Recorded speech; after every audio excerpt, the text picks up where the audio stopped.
Have you ever been so stressed out that you feel like if somebody gives you one more thing to do, your head's going to explode?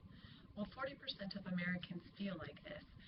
They're stressed out and they don't know how to manage their stress, which is wreaking havoc on their bodies. Why are we so stressed lately? Work, money, family, relationships, they're all huge stressors. Work, for me, I know, is demanding more with less. So we have to do more things with less people, which is a huge stressor. Working long hours, trying to keep my deadlines.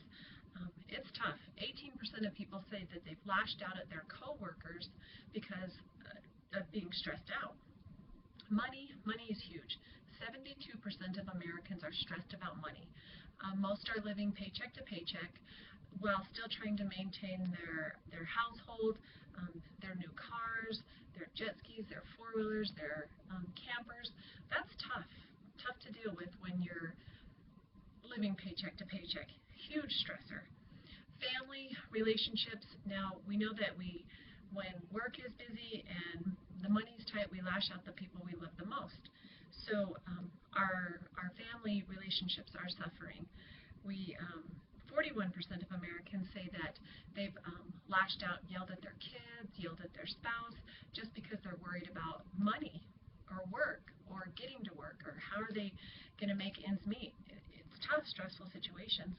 The Mayo Clinic tells us that we're hardwired to react to stressful situations. For instance, when your boss walks in and says, "Hey, we need to talk," you have this immediate response from your hypothalamus that excretes your adrenaline and your cortisol. Adrenaline, we know, increases your heart rate. When your heart rate's increased, it eats up your energy stores faster, so you get fatigued faster. When the cortisol is dumped into your bloodstream, it increases your sugar levels, which weaken your immune system, not to mention the roller coaster ride of sugar intake. We need to start paying attention to what our bodies are telling us. Some of the signs and symptoms of stress are obesity, headaches, insomnia, acne, loss of libido, erectile dysfunction. That's just a few to name. The Centers for Disease Control and Prevention recommend that we need to take care of ourselves, self-care. By doing this, one of the major things that they're talking about is avoiding drugs and alcohol. Now, we know alcohol makes us feel good for a short term, but definitely can lead to long-term lasting stressful events.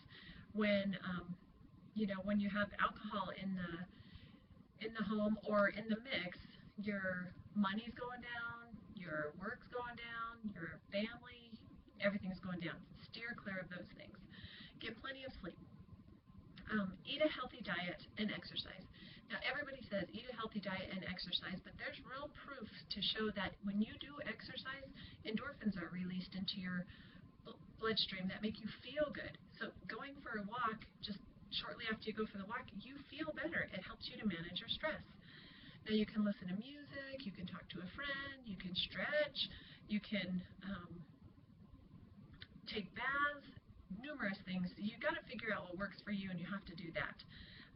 Another thing, put down your electronic devices. Your cell phone is a huge stressor.